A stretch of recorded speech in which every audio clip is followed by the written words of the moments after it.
Bonjour, je suis Anandina, accompagnatrice de potentialité. Je suis énergéticienne, médium, canal, et je vous accompagne sur votre chemin personnel et spirituel vers l'ouverture de votre propre potentialité. Je suis une facilitatrice sur ce passage vers la naissance de votre être profond et divin. Dans ce parcours riche et intense, j'avais à cœur de vous partager des clés sur ce chemin entre l'invisible et la matière, entre cette intériorité et l'ouverture du champ des possibles. Merci de votre écoute. Bonjour les étoiles. Aujourd'hui, j'avais envie de partager avec vous mon retour d'expérience sur ces explorations. Alors, ça fait partie de mon parcours. Lorsque j'ai découvert les mondes subtils, on va dire un peu plus avancés, parce qu'il y avait déjà des choses que je sentais et que je percevais petite, et sur lesquelles, à un moment, je me suis fermée, arrivée à la fac, parce que je sentais les choses, y compris dans la matière, qui commençaient aussi à me faire peur. Mais la peur venait du fait que je ne comprenais pas, que je ne pouvais pas partager, et que cela me semblait compliqué d'expliquer quelque chose qui était très subtil. Mon aspect médium et canal, je l'avais déjà et je sentais depuis longtemps que j'avais d'autres expériences avant cette vie, très jeune. Mais à l'époque, on n'en parlait pas et les réseaux sociaux, Internet n'existaient pas comme maintenant. Il m'a fallu du temps, il m'a fallu du courage, de la bienveillance, de l'amour aussi pour moi-même. Et de me dire que certaines expériences, même si c'est loin de notre quotidien, on va dire matériel, tangible, et même si on ne peut pas tout expliquer, cela a du sens. Alors bien sûr, je ne cherche pas à convaincre des personnes qui n'arrivent pas à y croire ou à ouvrir leur perception sur ce monde-là, ces mondes-là, puisqu'ils font partie de notre monde finalement. Mais juste partager mon expérience. J'ai été dans des métiers qui étaient totalement terre à terre, puisque comme vous, comme chacun d'entre nous sur Terre, il faut vivre aussi dans cette matière. Mais cette perception des mondes subtils, ces sensations qui sont très fortes, ces intuitions, et même de la télépathie, sont des choses qui sont difficiles à croire. Alors heureusement, quelque part, je pourrais dire, il y a les films qui permettent de voir et de sentir qu'on n'est pas seul à penser ou à y croire. J'ai toujours été une curieuse dans l'âme. J'ai toujours eu des questions philosophiques, anthropologiques, psychologiques même sur l'être humain, parce que c'est quelque chose qui m'a toujours fasciné, ce fonctionnement humain, notre façon de fonctionner en groupe, notre façon de fonctionner de façon culturelle. Et je suis aussi une passionnée, une curieuse de ce monde, à travers la science, à travers la biologie. Et toutes ces questions m'ont toujours animée. Alors, moi aussi, je me suis posé des questions. D'où est-ce que je viens? Qu'est-ce que je suis venu faire ici sur Terre? Qu'est-ce qui fait qu'on nous donne la vie? D'où vient notre âme, etc. Parce que l'on sent bien que on n'est pas que cette matière-là. On n'est pas que ce corps-là. Et en même temps, sur le moment, aujourd'hui, on vit cette expérience dans ce corps. Lorsque je me suis ouverte à mes capacités, lorsque j'ai accepté de réouvrir tout ce que je sentais et que j'avais fermé pendant un long moment, j'ai eu de nombreuses synchronicités, de nombreuses rencontres. Et ces rencontres m'ont permis déjà de me rassurer moi-même. de comprendre aussi comment je fonctionnais sur certaines particularités atypiques de façon de penser, etc. Alors, on a tous des fonctionnements différents qui nous servent, même si on dira qu'on est tous des êtres humains. Mais en même temps, j'avais besoin de cette ouverture. Je sentais qu'il y avait beaucoup plus grand et que maintenant, il était temps que je m'ouvre dessus. Alors bien sûr, comme je le disais au début, j'ai eu des peurs. J'ai eu des peurs parce que ce monde presque invisible, ce monde que l'on ne peut pas percevoir avec, on pourrait dire quelque part nos yeux, et pourtant, selon certains, on peut le voir aussi, mais c'est abstrait. C'est abstrait parce que ce n'est pas comme un livre que l'on ouvre. Il s'agit là d'une expérience propre à chacun, que l'on ne peut pas toujours facilement expliquer parce que parfois même nous, qui le vivons, ne savons pas comment l'expliquer. Et il faut du temps, de l'acceptation. Et pour moi, il a fallu de nombreuses expériences. Lorsque j'ai fait ma première hypnose transpersonnelle à l'époque, j'avais besoin de tester. J'avais besoin de savoir si c'était vrai. Ma première expérience où j'ai touché à une vie de moine, où j'écrivais les œuvres d'un seigneur dans sa vie, j'étais connectée déjà au grand tout. Pas au Dieu, entre guillemets, religieux, mais vraiment au grand tout. C'est ce qui m'a permis déjà, à l'époque je savais pas ce que c'était vraiment le grand tout, mais c'était déjà une expérience assez étrange à vivre. J'ai compris d'autres choses et après, très vite, je suis remontée sur des plans supérieurs, subtils, où là il n'y avait aucune apparence. C'était plus comme des volupes de fumée, des colorations, des nuages, quelque part on pourrait dire. Mais oui, c'était plus proche des volupes de fumée. Et en fait, je reconnaissais, je ressentais ma famille d'âme, et je sentais une grande joie à les retrouver. Cette première expérience, je n'ai eu aucune peur. J'y suis allée sans faire de recherche en amont sur l'hypnose, parce que je n'avais pas envie d'avoir des croyances, des peurs que l'on pouvait me transmettre d'une manière ou d'une autre. Par contre, j'avais écouté à l'époque les séances de Séverine Barbier, puisque c'était avec elle que j'avais fait ma première expérience hypnose. À la suite de ma remontée sur les plans supérieurs, ma conscience est venue très vite. Ça a été assez étrange parce qu'au début, j'ai pensé que c'était encore moi qui parlais et je trouvais ça, oui, étrange parce que je ne contrôlais pas ce que je disais. À ce moment-là, j'ai eu encore du mal à comprendre que ce n'était plus tout à fait moi, Nandina, personnalité terrestre, qui parlait, mais ma conscience. Et il m'a fallu du temps, un moment, pour que j'accepte, surtout que ma conscience se moquait gentiment en me disant elle pense encore que c'est elle qui parle, mais non. Et là j'ai compris que c'était effectivement plus moi. Alors en même temps qu'elle parlait à Séverine, elle me montrait de nombreuses choses qu'elle ne communiquait pas à la praticienne pour X raisons. On a tous besoin de parcours différents. Et il n'y a vraiment aucun jugement sur ce fait-là. Mais à ce moment-là, quand je suis ressortie de la séance, j'en parlerai peut-être plus longuement là une prochaine fois, mais en tout cas, à ce moment-là, je me suis sentie, oui, je vivais une drôle d'expérience. Puisque, à la fois, elle me disait des choses, je sentais que je pouvais parler à ma conscience, car je lui parlais, et elle parlait en même temps à la praticienne. Alors, ceux qui me connaissent, je ne sais pas faire deux choses à la fois. C'est très compliqué pour moi. J'ai besoin de me concentrer sur ce que je fais. Sinon, j'ai tendance à m'éparpiller. Et à ce moment-là, je me suis rendu compte effectivement que ce ne pouvait pas être moi parce qu'elle me parlait, ma conscience, de choses que je ne connaissais pas. Elle me montrait des choses que je ne connaissais pas. Et il a fallu que je m'ouvre encore plus à ce moment-là.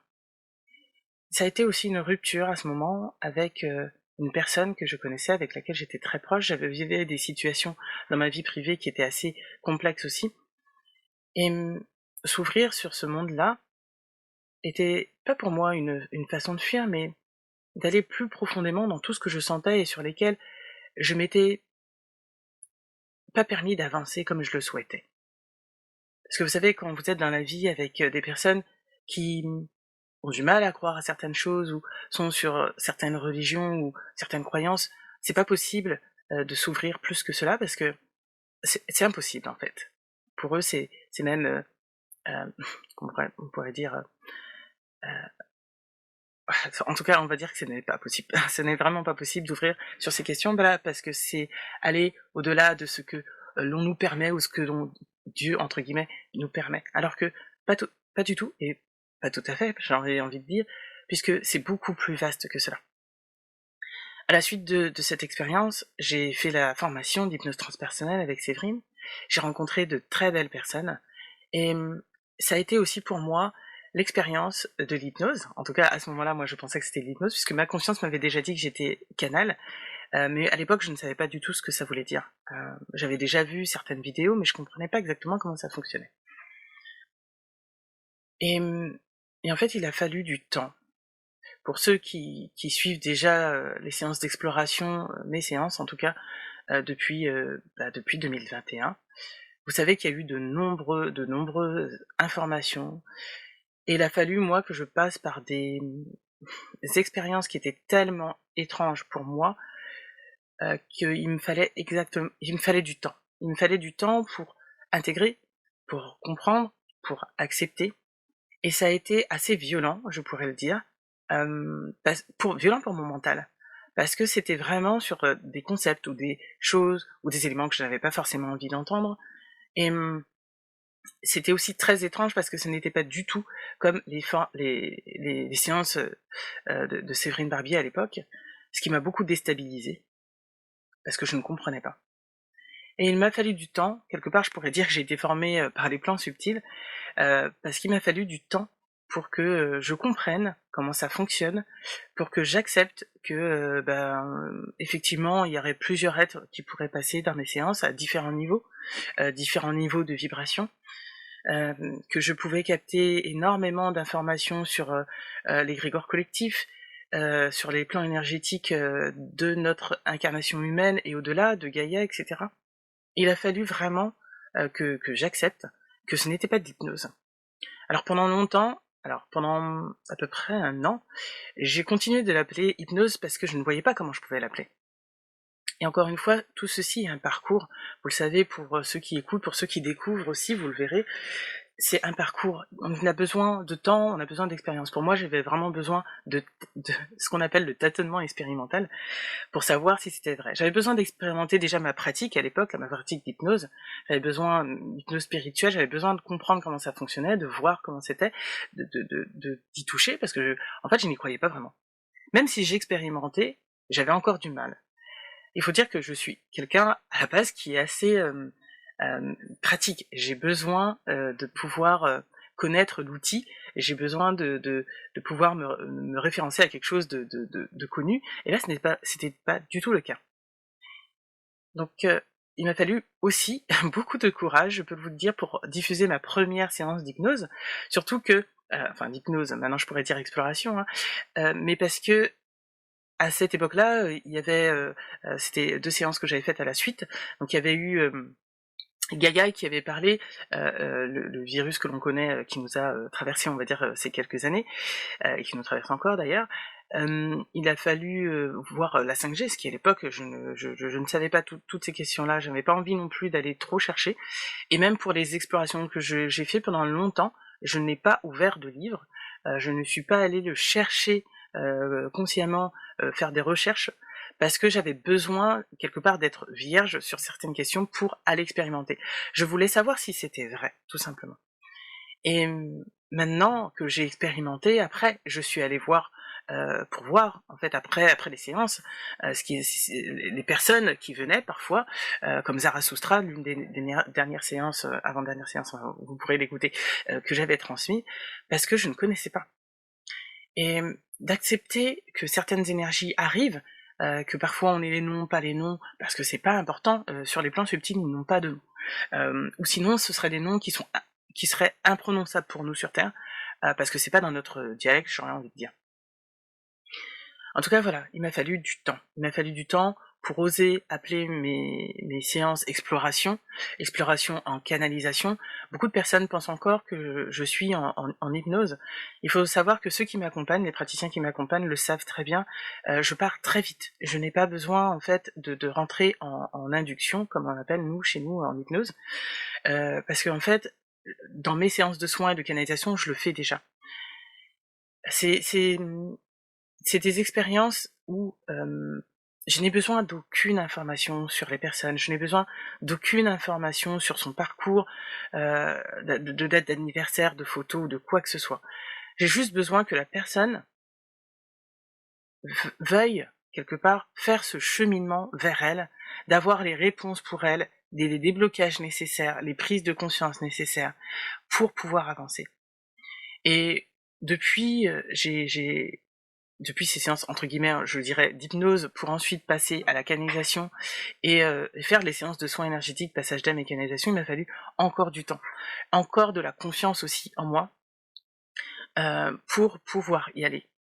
Alors j'ai fait de nombreuses expériences avec des personnes que je ne connaissais pas, encore une fois, parce que je ne voulais pas les connaître, je ne voulais pas savoir leur histoire, je voulais pas qu'il y ait de mental dans cette histoire. Et après les nombreuses expériences que j'ai fait, les nombreux retours après des séances, parce que je peux pas vous montrer toutes les personnes que j'ai eues en séance, parce que souvent c'est des séances qui sont très intimistes. D'ailleurs, je ne les diffuse pas toutes parce que ce n'est pas intéressant, entre guillemets, dans le sens où c'est très personnel. Les séances que je fais en soins énergétiques, passage d'âme et canalisation sont vraiment parfois même chamboulantes, que ça soit pour moi ou la personne, dans le sens où on s'ouvre encore sur des choses qu'on ne connaît pas. Alors pour chaque personne, c'est toujours adapté. C'est-à-dire que s'il y a besoin de faire des choses au niveau terrestre, au niveau des plans subtils, mais juste légèrement ce que la personne peut aller voir. Et puis parfois, pour certaines personnes, ça peut aller un petit peu plus loin. On peut aller voir d'autres vies. Des fois, j'ai des guides galactiques pour les personnes. Donc c'est très amusant pour moi parce que je continue d'apprendre, je continue de découvrir. En tout cas, voilà, moi j'avais envie de vous faire ce retour sur mes séances d'exploration pour comprendre aussi comment ça fonctionne. Parfois, on part sur une thématique, parfois pas du tout, on laisse ouvert. Dernièrement, avec Marion Swing qui m'accompagne, on a fait par exemple l'exploration de l'amour que je vous diffuserai dans quelques mois parce que moi aussi j'ai besoin d'entendre et d'intégrer. Il y a toujours un décalage entre les séances pour que je puisse aussi moi les réécouter, c'est important. Et tous ceux qui m'accompagnent, donc le groupe des Raviveurs d'étoiles, sont un collectif où on avait envie d'expérimenter, de continuer, d'apprendre aussi entre nous, d'échanger. Et c'est aussi ce que vous retrouvez dans Conversation pour l'instant, Conversation avec. Donc j'en ai fait quelques-unes, vous pourrez les écouter avec Amalia, avec Marion justement, avec Amandine. J'aurai d'autres praticiens qui viendront et ce que j'ai envie, c'est d'ouvrir aussi à d'autres personnes, alors pour l'instant que je connais, mais encore d'autres, qui sont sur ce même chemin de développement personnel, d'ouverture en fait, sur eux, sur ce monde intérieur et sur ce monde subtil. Parce que pour ceux qui ont déjà suivi ce chemin ou qui sont en cours, vous verrez que c'est vraiment un chemin interne. C'est vraiment une acceptation de soi pour pouvoir s'ouvrir sur les plans supérieurs, j'aurais envie de vous dire. Parce que ça commence par soi. Et que si on ne fait pas ce premier travail sur soi, ce qui a été mon cas hein, exactement avec les séances d'exploration, il y a des choses, il y a des éléments qui ne nous seront pas encore accessibles parce qu'il faut cette ouverture. Voilà. Et là, dans cette année 2023 qui se finit, moi je commence déjà à être sur les énergies de 2024, vous allez voir qu'on nous pousse à cela. Parce que depuis 2020, depuis même j'ai envie de dire 2018, on nous pousse à aller vers notre vraie aspiration, à à ce que l'on sent profondément en nous. Et cela va se faire par touche, pour aller de plus en plus profondément dans ce parcours. Voilà les amis, donc je vous souhaite à tous, encore une fois, un très bon parcours. Je vous donnerai d'autres informations au fur et à mesure, aussi bien sur le développement personnel que spirituel. Déjà, j'avais envie de vous partager cette première expérience. Et puis, dans d'autres podcasts, dans d'autres vidéos, pour ceux qui voient les vidéos, vous pourrez retrouver encore d'autres informations, parce que je donnerai d'autres informations sur les plans spirituels. Voilà. Pour ceux qui ont envie de découvrir toutes les explorations, vous pourrez aller sur ma chaîne YouTube, Anandina, accompagnatrice de potentialité, où vous retrouverez mes premières séances, donc j'avais mis hypnose, mais vous verrez, parce que souvent il y a mon nom, mes différentes expérimentations, et puis parcours en fait aussi dans ces expériences. Je vous souhaite une très belle journée, une très belle soirée pour ceux qui écoutent, et puis je vous dis à bientôt. Merci à vous.